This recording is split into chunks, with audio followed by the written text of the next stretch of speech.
मी पहिल्याच दिवशी सांगितलं खूप खूप खूप मोठे नुकसान झालं.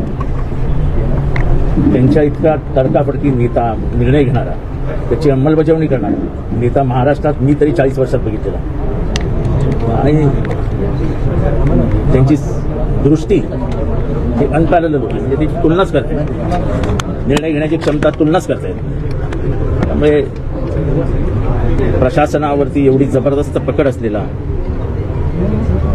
सर्व समाजावरती तेवढाच हक्क दाखवणारा, सगळ्यांची कामं करून देणारा, चालता चालता लोकांना मदत करणारा असा नेता होणे. कार्यालयात आले, नजीब मुलाशी भेटले, परांजपेशी भेटले, जुने संबंध पुन्हा आत्मीयात काय वाटतं येणाऱ्या काळात दोन्ही राष्ट्रवादी विलीन संबंधात एकत्र येणार आहे अशी चर्चा देखील सुरू आहे. तो निर्णय वरच्या पातळीवरचा आहे, तो काय माझ्या आणि नजीब आणि परांजपेंच्या पातळीवरचा नाही आहे. त्यामुळे तो निर्णय वरती ठरणार आहे. त्याच्याबाबत इथे चर्चा करणं मला वाटतं संयुक्तिक नाही. बैठका देखील काही झाल्या होत्या, काही व्हिडिओ देखील समोर आल्या, परंतु आता अजित पवार कार्यकर्त्यांच्या बैठका झाल्या, परंतु यावरती आता शरद पवारांनी देखील उत्तर दिलेलं आहे की बोलतात की जे बैठकीला उपस्थित होते त्यांना बैठकीबद्दल माहितीच कशी असावी. काय वाटतंय असं? खरं तर वरच्या पातळीवरती हा विषय सोडवावा. मला काय माहिती आहे हे मी बोलणं हे मला माझ्या स्वभावात बसत नाही. विलिनीकरण होणार होतं हे 2000% सत्य आहे. आता ह्याच्यावरती कोणाचं काय ह्याच्यावरती चर्चा करणं मला योग्य वाटतं.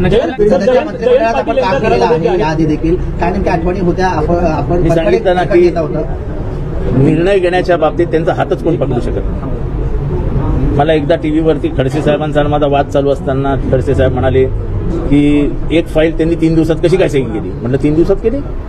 अजितदादा कुठेतरी चुकलेली दिसत आहे. म्हटलं ही फाईल त्यांनी 3 तासात सही करायला पाहिजे होती. ते म्हणजे फायलींचा निपटारा, फायली थांबल्या आहेत असं अजितदादांच्या बाबतीत मंत्रालयात कधी घडलंच नाही. सर, जयंत पाटील सोबत एक बैठक पार पडली होती त्यांच्या निवासस्थानावर. मला बैठकीत तुम्ही देखील उपस्थित अशी चर्चा सध्या सुरू आहे. काही गोष्टी गुप्त असतात, काही गोष्टी कुठे झाल्या आहेत, कशा झाल्या आहेत, त्याच्यात काय बोलणं झालंय हे सगळं जनतेला सांगणं हा माझा स्वभाव नाही आणि मी बोलणार आहे. परंतु ती बैठक विलीनीकरणाची कुठेतरी राष्ट्रवादींना एकत्रितता घेऊन तुम्ही माझ्या तोंडातनं कुठलाही काहीही काढू शकत नाही. मी याबाबत काहीही बोलणार नाही.